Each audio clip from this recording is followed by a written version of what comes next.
अपने स्कूल की तरफ से कि आपने मेरे को इस लायक समझा के थोड़ा समय दिया हमारे को। सभी पेरेंट्स का मैं हार्दिक अभिनंदन करता हूं अपने स्कूल टीम की तरफ से जो यहाँ पे उपस्थित हुए। सभी बच्चों का भी अभिनंदन है। सभी स्टाफ ने बहुत अच्छे से मेहनत करके परफॉर्मेंस तैयार कराई। सीमित संसाधनों में जो व्यक्ति कुछ करके दिखा दे तो उसी को मेहनत कहते हैं। मैं अपने जीवन में यही सीखा है और मैं हर काम को ऐसे करके लेता हूं कि जो काम आड़ा टेढ़ा सा होता है, जो असंभव दिखाई देता है, मेरे को उसी काम को करने में मजा आता है। मैं 15 बच्चों से इस स्कूल की मैंने स्थापना करी लगभग 2002 में। वहां पिताजी ने मकान बना दिया था, उसमें मैं 15-20 बच्चे लेके बैठा। मैं 15-20 को भी उतनी ही मेहनत से पढ़ाता था जितना आज मैं मेहनत करता हूँ स्कूल में। रिजल्ट मेरा उस समय भी उतना ही अच्छा था। मैं थोड़ी सी बताऊं अपनी जो इस जीवन की जर्नी, इस स्कूल की जो जर्नी रही। मैंने 15 बच्चों से शुरुआत करके धीरे धीरे बच्चे बढ़ते चले गए।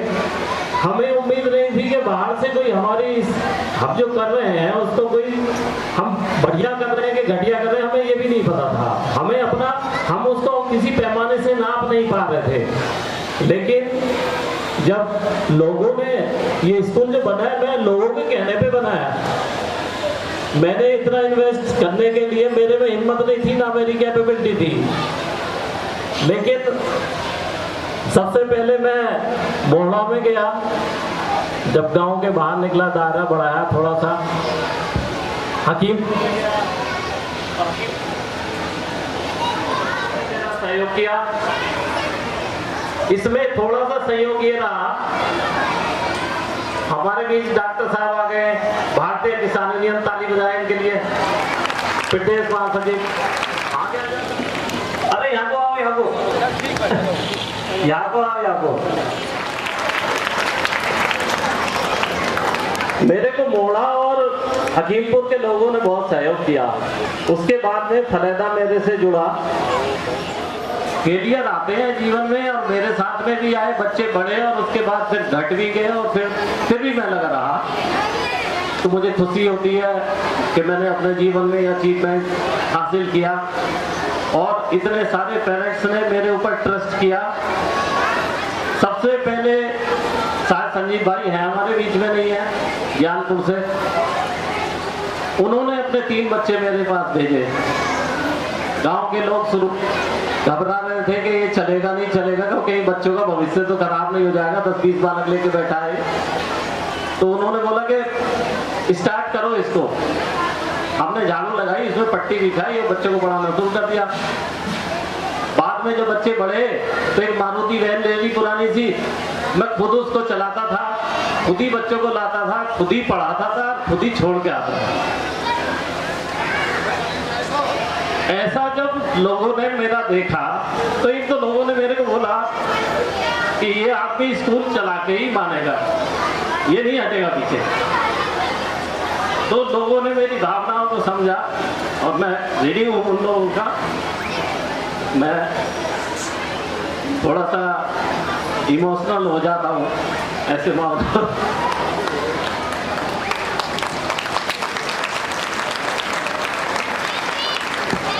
क्योंकि कई बार जो आप अपने आप से उम्मीद भी नहीं रखते और आप उससे ज्यादा पा जाते हैं तो आप भावुक होना स्वाभाविक होता है आपका। सबसे बड़ी बात है, हर बच्चा अपने माँ बाप के कलेजे का टुकड़ा होता है। उस कलेजे के टुकड़े को अगर कोई ट्रस्ट करके, मुझ पे ट्रस्ट करके छोड़ के जा रहा है तो वो मेरे लिए बहुत बड़ी बात। क्योंकि कोई भी आदमी अपने बच्चे को 1 घंटे के लिए भी किसी के पास में नहीं भेजना पसंद करता। तो बच्चों के भविष्य का बनाने का मेरे को अवसर मिला। तो संजीव की लड़की जो है पढ़ लिख के सॉफ्टवेयर इंजीनियर बनी, जो पहली बच्ची थी। उसके बाद में हमारे को एफिलिएशन नहीं मिला 10th और 12th का, तो हमारी बहन जी का स्कूल है GPS अकेडमी भजनपुरी में, नरेश भाई बैठे हैं, हमने वहाँ से अटैचमेंट करके और 10th का फर्स्ट बैच था हमारा, हमने वहाँ पे टॉप किया। उसके बाद में जितने भी बैच आए हमने अटैच करा अलग अलग स्कूलों से, लेकिन जितने भी स्कूलों में अटैच किया अभी तक, वहाँ पे फर्स्ट पोजीशन पे बच्चा हमारा रहा, चाहे वहाँ पे 200 बच्चे थे या 250 बच्चे थे पूरे सेक्शन में। बहुत सारे बच्चे जॉब कर रहे हैं। जैसे छोटा स्कूल था उस समय, एक जतिन नाम का बच्चा था हमारे गांव का, उसने 5वीं तक की शिक्षा हमारे से ली, उसके बाद वो भजनपुरी चला गया, NIT बेंगलोर से उसने इंजीनियरिंग करी और आज की तारीख में वो उसने गवर्नमेंट जॉब कर ली है ना। तो खुशी होती है कि मैं अपने गांव और समाज के लिए, देखो जीविका तो जब मैं यहाँ स्कूल चला रहा हूँ तो मेरी जीविका इस स्कूल पे निश्चित रूप से टिकी हुई है, लेकिन आप अपनी जीविका भी चलाओ, लेकिन जो आप काम कर रहे हैं उसको आप पूरी शिद्दत के साथ में करो। यानी जितना पैसा दे रहे हैं आप, मान लिया मैं कह रहा हूँ ये बिजनेस है, एक दुकानदार है, उससे आप कोई सामान खरीद रहे हैं, अगर वो आपके साथ में घटतोली नहीं कर रहा, आप ईमानदारी से आपको सामान दे रहा है तो वेल एंड गुड, बढ़िया है वो बात, आपको चीजें उपलब्ध हो रही हैं, दूसरे की दुकान चल रही है, तो दोनों का भला है। तो ये मेरी जर्नी रही, धीरे धीरे करके लगभग 35-40 गांव हमसे जुड़े हुए हैं। बहुत सारे गाड़ियां घाटे में चलती रहती हैं, मैं घाटे में ही चलाता रहता हूँ उनको, कुछ फायदे में चलती है, पूरी इधर का पैसा उधर, उधर का पैसा उधर। मैं 1 रुपया भी आज तक किसी भारत सरकार से, आज तक मैंने सांसद निधि से नहीं दिया है, क्योंकि मेरा जो दृढ़ संकल्प है वो ये है कि मैं जो भी बनाऊंगा ये अपनी मेहनत से बनाऊंगा, ताकि जब मैं बुढ़ापे में बैठ के देखूं तो मुझे ये खुशी मिले कि हाँ मैंने जीवन में कुछ अचीवमेंट किया है। खाली बैठ के क्या लाभ होता है, कुछ ना कुछ करते रहो जीवन में। मैं श्री जितेंद्र सिंह जी से मिला, एक बार मेरा छोटा सा काम पड़ा, मेरे कोई ज्यादा परिचय भी नहीं था। मास्टर सतपाल सिंह जी हमारे बीच हैं, इन्होंने मुझे मिलवाया। तो जो लोग निस्वार्थ भाव से काम करते हैं वो फील आपको, मेरे को फील तो मिलने पे ही आ गई, मन के बहुत अच्छे इंसान है, लेकिन जब इन्होंने मेरा साथ दिया तो ऐसा साथ दिया कि मैं उसको बयान नहीं कर सकता। उस दिन से मैंने इनको अपना आदर्श मान लिया था, और आगे भी मैं आपको सर जी आज ये आश्वासन देता हूँ अपनी तरफ से कि मेरी जरूरत अगर आपके संगठन में कहीं पे पड़ती है तो जो भी सहयोग होगा मेरी तरफ से तो मैं हमेशा तैयार रहूंगा। हमारे बीच उपस्थित हमारे ताऊ डॉक्टर नौसिंह जी, प्रदेश महासचिव भारतीय किसान यूनियन, मैं जब भी बुलाता हूँ आ जाते हैं, और घर पे पहुंच जाऊं किसी भी समय, दिन में रात में, और कैसा भी काम हो टेलीफोन निकाल के जरूर लगा देंगे और पूरा सहयोग करते हैं मेरा। देखो लांछन लगाने वाले लांछन लगाते ही रहेंगे, उसको मत, मैं उसको कभी नहीं लेता। हमारे को बहुत सारे लोग कुछ भी कहते रहते हैं, लेकिन मैं डॉक्टर साहब को देखता हूँ सुबह से लेके शाम तक, ये पूरा दिन, सुबह ही कोई आ जाएगा मोटरसाइकिल लेके, उसकी मोटरसाइकिल पे बैठ लेंगे, ये भी नहीं कोई मारुति कार या बोलेरो ही लेकर आए उसमें भी बैठेंगे। तो इनका मैं बड़ा सम्मान करता हूँ। मुझे जब भी जो समस्याएं आती हैं, मैं थोड़ा सा, मेरे साथ में ऐसा हुआ, मेरे साले साहब शहीद हुए, तो ये मेरा हार्ट टचिंग मामला है, इसलिए जब भी जवान और किसान की बात आती है तो मैं इमोशनल हो जाता हूँ। तो आशा करता हूँ कि जो भी चल रहा है मैं इसमें और बेहतर करने की कोशिश करूंगा। हॉस्टल मैंने कुछ योजनाएं बता देता हूँ जो पाइपलाइन में है। हॉस्टल मैंने खोल दिया है, बॉयज हॉस्टल नेक्स्ट ईयर से, क्योंकि ट्रांसपोर्ट से बहुत दूर तक का बच्चा हम कवर नहीं कर पा रहे हैं। तो हमने हॉस्टल फैसिलिटी उपलब्ध कराई है।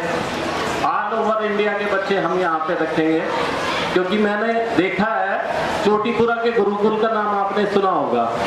एक लड़की ने ये बोला कि जो उनकी 12 की कोठरी थी उस पर थोड़ा सा लीप लेस के वहाँ पे बच्चे पढ़ाने शुरू करे।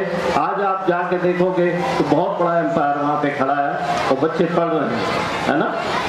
तो उन्होंने लड़कियों के लिए ये काम किया है। तो मैं भी ऐसे ही सोच रहा हूँ कि एक आदमी काम कर रहा है उससे सीख लो जो अच्छा कर रहा है समाज में। तो मेरी कोशिश ये है कि जब उनके यहाँ पे ऑल ओवर इंडिया से बच्चे आ सकते हैं तो मेरे यहाँ क्यों नहीं आ सकते। आपकी क्वालिटी होनी चाहिए। हर आदमी क्वालिटी ढूंढता फिर रहा है। आदमी पैसे देने को मना नहीं कर रहा आज की तारीख में, और पैसे खर्च भी कर रहा है आज की तारीख में बच्चों पे। हर आदमी, इतनी जागरूकता समाज में आ गई है। लेकिन पैसे सही रूप से उनका सदुपयोग कोई संस्थान कर दे, ये बहुत बड़ी बात है। इसमें ईमानदारी बरतने की जरूरत है, और मैं पूरी कोशिश करता हूँ अपनी तरफ से कि मैं इसमें ईमानदारी बरतता हूँ, और आगे भी इसको पूर्ण ईमानदारी से चलाऊंगा। जितना मेरा घर का खाना खर्चा है, कोई बहुत बड़े शौक नहीं है, मैं सामान्य जीवन जीता हूँ, उतना मेरे को मिल जाता है इसमें। बाकी जितना भी है हर साल 1-2 कमरे बना देता हूँ। तो मैंने ये बॉयज हॉस्टल मैंने शुरू कर दिया है। यहाँ पे मैं सैनिक स्कूल, जवान नवोदय, ये सारी तैयारियाँ भी शुरू करूँगा। एक बार बिट्टू भाई हमारे बीच में है, फलैदा से जने नहीं है, उन्होंने मेरे से बोल दिया कि ये जवान नवोदय की तैयारी बड़ी मुश्किल हो है। तो मैंने उनसे कहा, मन क्या ऐसी बात नहीं है, आपको कराना है क्या अपने को? बोले हाँ। बच्चा उनका बहुत शैतान था। मैंने 8 बच्चे सेलेक्ट करे, जिसमें 3 बच्चों का जवान नवोदय में सिलेक्शन हुआ। एक बच्चा जवान नवोदय में गया और 2 बच्चों ने लेफ्ट कर दिया, छोड़ दिया कि हमारे को तो यही जवान नवोदय लग रहा। दादा बैठे मित्रपाल सिंह जी, इनकी लड़की का आया था। तो वो बच्चा जब जवान नवोदय में पहुंचा तो उसने जवान नवोदय में भी टॉप किया। तो ऐसा नहीं है, जब नींव मजबूत होगी ना बच्चे की, तो आगे जाके कोचिंग वोचिंग जो चल रहे हैं वहां पे सिर्फ पुलिस मारा जा सकता है। पहले जो बेसिक पढ़ाई है वो बच्चे की 12th क्लास तक मजबूत होनी चाहिए। बेसिक मजबूत होगा तो वो आगे जाके हल्का सा कोचिंग या हल्का सा खुद में सेल्फ स्टडी कर लेगा तो निश्चित रूप से कामयाब हो जाएगा। मैं आपको आश्वस्त करता हूँ। मैं कोटा तक देख गया एजुकेशन सिस्टम कैसे करके है, वहाँ पे भी यही है कि जिन बच्चों का बेसिक बढ़िया होता है वो बच्चे सफलता हासिल करते हैं। जो 3.5 साल का बच्चा था उसको हमने तैयारी कराई, वहाँ पे उसको अच्छी परसेंटाइल आई तो उसको AKG Ajay Kumar girl engineering college में और कंप्यूटर साइंस मिल गई है, जबकि 20-20 लाख रुपए ले घूम रहे लोग पेमेंट सीट पे उसमें एडमिशन के लिए। उसका हाईएस्ट पैकेज जो है 60 लाख रुपए है, और एडमिशन जो प्राइवेट सीट भी ले रहा है वो 95% से ऊपर में ले रहा। अगर किसी के 12th क्लास में 95% है तब आप ब्रीफ केस लेके जाओ, तब एडमिशन मिल रहा। तो मेहनत ही है, उसने करी और उसे सफलता मिली। यहीं से पढ़ा मैंने, यहीं रखा उसे 12th क्लास तक। तो कोचिंग वोचिंग जो है उसका आजकल ऑनलाइन बहुत सारी चीजें हो गई हैं, तो ज्यादा पैसे भी दी जो शहर में जा रहे हैं। मैं इस एजुकेशन सिस्टम को समझ चुका हूँ, क्योंकि 20-22 साल हो गए मुझे। तो मैं ये चाहता हूँ कि आप छोटे बच्चों पे थोड़ा पैसा खर्च करो, उस पैसे को सेविंग करके जब बच्चा बड़े आगे जाके जब प्रोफेशनल कोर्स करेगा तब आपको ब्रीफ केस की जरूरत पड़ने वाली है। 1.5 लाख रुपए मिनिमम स्कूल का, जो इंजीनियरिंग कॉलेज है उनका मिनिमम खर्चा, आपका नंबर 1 में भी नंबर आता है तब भी 1.5 लाख रुपए से नीचे नहीं बैठता है, और 1.5 हो गए हॉस्टल के, तो 3 लाख रुपए साल, 4 लाख रुपए साल आप कैसे वहन करेंगे अगर आपकी सेविंग्स नहीं है। और 1 लाख रुपए में कोई छोटा बड़ा सिखा रहा तो उसमें कौन सा बड़ा तीर मार रहा हूँ। तो छोटे बच्चों पे ज्यादा पैसा खर्च मत करो, उनको ये भी मत करो। आजकल पेरेंट्स कह रहा है कि साहब ये ना अंग्रेजी नहीं बोलना जानता। मैं आपका बहम मिटा देता हूं आज।